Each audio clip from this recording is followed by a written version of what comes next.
पीछे हो जाओ सभी।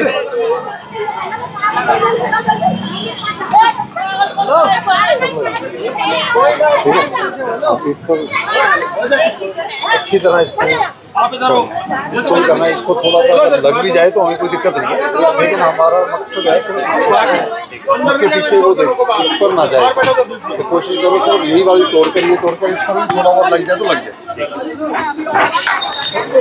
ठीक है और ध्यान से करना।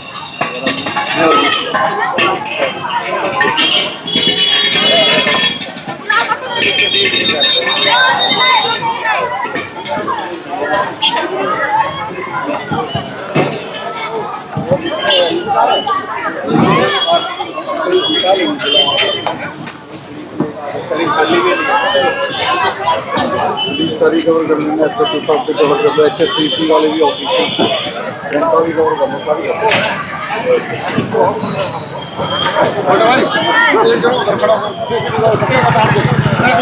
सारी मत दो।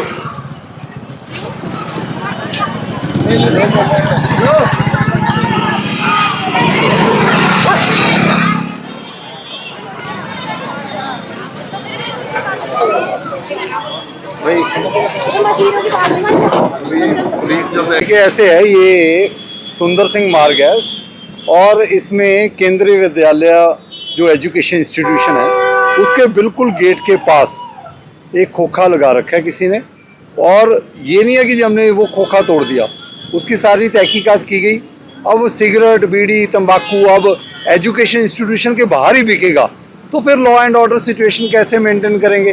अगर ऐसे खोखे सिर्फ खोखे तक सीमित नहीं रहते, 10 बच्चे बैठेंगे वहाँ, बच्चे बैठेंगे सिगरेट पिएंगे तंबाकू खाएंगे कुछ खाएंगे, लड़ाई झगड़े होंगे, एक अड्डा बन जाता है वो।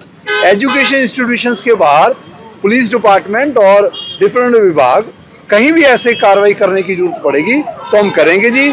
कोई परमिशन नहीं है इनके पास। 2020 की इनके पास एक परमिशन थी, वो 2020 के बाद 6 साल हो गए।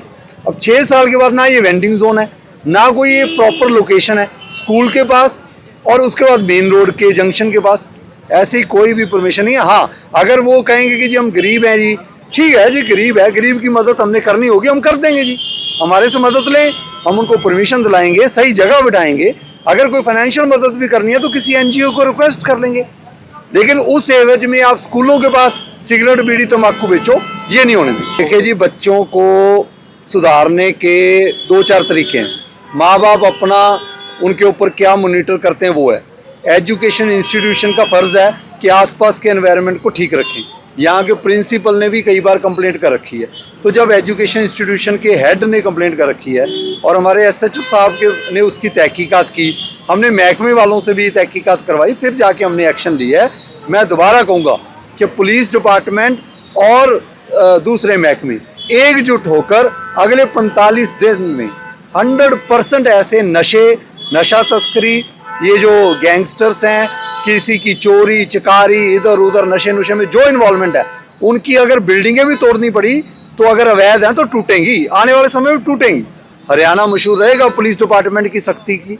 हरियाणा मशहूर रहेगा कि गुरुग्राम में तो एटलीस्ट हम ऐसा डिस्ट्रिक्ट बनाएंगे कि जिसमें कॉम्प्रिहेंसिव एफर्ट से हम हरियाणा सरकार में जो ऑब्जेक्टिव है एक शहर में safe sound and clean environment करने का, वो तीनों ऑब्जेक्टिव तभी पार होंगे जब थोड़ा सख्ती होगी। अगर हम यही देखना शुरू कर दिए कि कोई गरीब है जी कोई कुछ है, फिर तो सड़कों पर मकान बना लें, फिर सड़कें नहीं बनेंगी, फिर जहाँ अस्पताल बनना है वहाँ झुग्गियाँ बना लो जी। अब झुग्गी में नशा बिक रहा है तो झुग्गियाँ चलने दें क्या?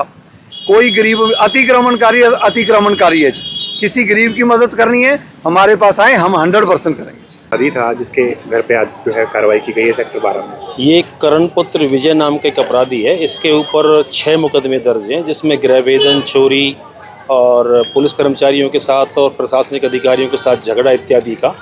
और ये इस प्रकार से इन झुग्गियों में इलीगल तरीके से रह रहा था। और जो हमने कल डीटीपी साहब को एक रिक्वेस्ट लेटर किया था, जिस पर डीटीपी साहब और एचएसबीपी डिपार्टमेंट की तरफ से कंबाइंड ऑपरेशन चला करके इसकी झुग्गी को डिमोलाइज किया गया है। करण कौन है सर, क्या कुछ कहाँ पे अभी फिलहाल कहाँ पर है, क्या नशे का भी कारोबार करता है? नहीं, नशे के कारोबार की सूचना नहीं थी। इस पर आर्म्स एक्ट और चोरी और गृहभेदन इत्यादि इस प्रकार के 6 मुकदमे इसके ऊपर दर्ज हैं, जिसके ऊपर ये कार्रवाई की गई है आज। तो सर कुछ और लोग भी शॉर्ट लिस्टेड किए हैं जिनके घरों पर आप कार्रवाई होने हाँ, जा रही है? उनकी सभी की हम स्क्रूटनाइज कर रहे हैं और जिस प्रकार से आगे कोई इस प्रकार की इन्फॉर्मेशन या सूचना होगी उस पर उस हिसाब से कार्रवाई की जाएगी।